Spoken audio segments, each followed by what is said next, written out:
that outed critics of Charlie Kirk taken down because it leaks personal user data.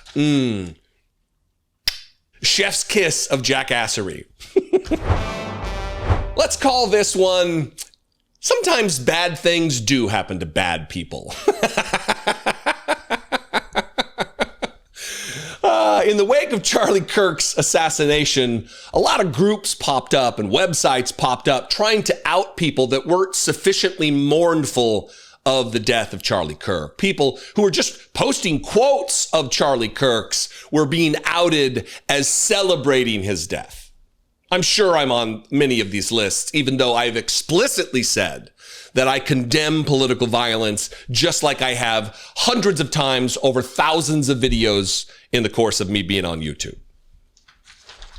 But one of those, the app that solicited people's names, like users of the app to inform on their family, their neighbors, their coworkers, people they saw online, the app leaked data from the people who were doing the informing, the tattletales, the Karens.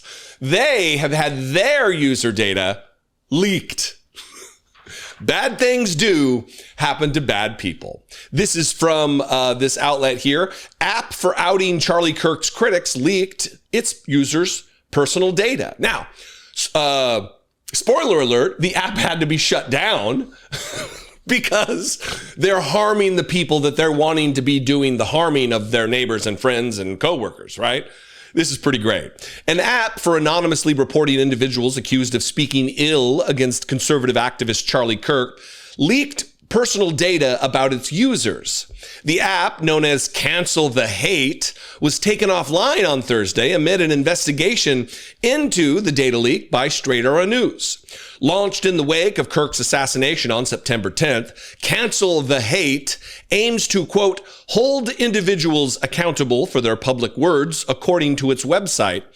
It calls on users to, quote, express concern by submitting, quote unquote, intel on alleged offenders, including their names, locations, and employers.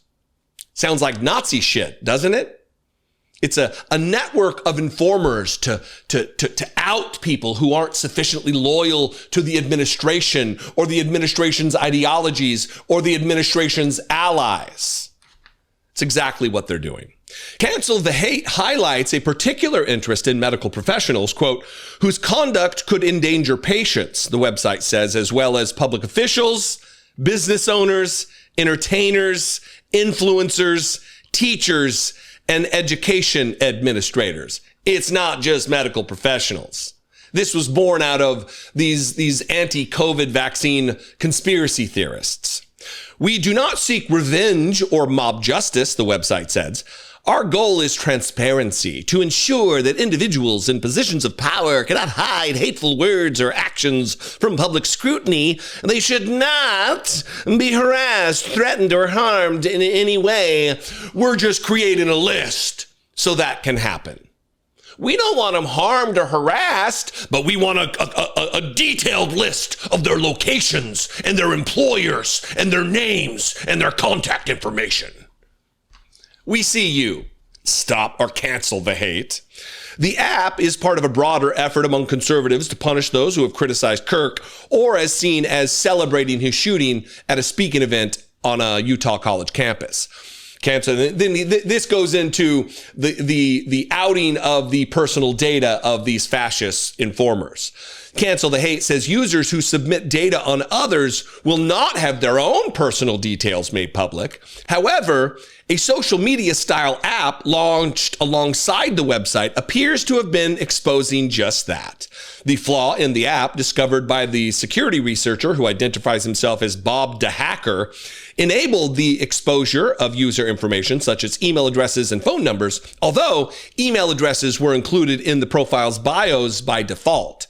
Seemingly unbeknownst to many of the platform's users, the data could still be exposed even if privacy settings were enabled to keep it hidden. This reminds me, I'll finish. They reached out to the administrators of Cancel the Hate, and they didn't get a response. So, but this reminds me, remember when, I think it was Parler or one of those dipshit Twitter clone right-wing nutter butter apps that was created, and during the insurrection, all of the photos that were shared and the posts that were shared, they all kept all the metadata. It didn't scrub the metadata off all of the photos.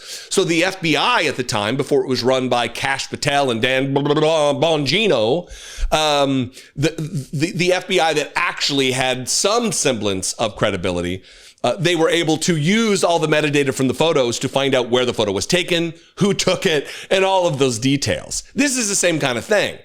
These are feckless Republicans who can't stop to protect their own users. They just want to enlist them, solicit their harassment of fellow citizens without any concern for their own personal data, without any concern for their own personal safety. It's fantastic. And then again, this is from Raw Story. Sarah Burris, who does a great job over there.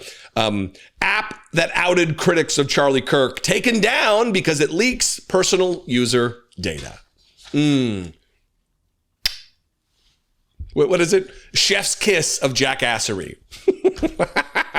What a great way to end the day. What a great way to end today's program. I would appreciate if you would subscribe. If you appreciate what I do, if you find value in what I do, it's free to subscribe. We're really marching ahead to 1.5 million subscribers. I keep talking about it today because I'm excited. And with your help, we can get there. We are over 17,000 over on Facebook. Follow the page, Dollemore Daily. I would love and appreciate that very much. And I will see you next time. Until then, be genuine and take care of one another.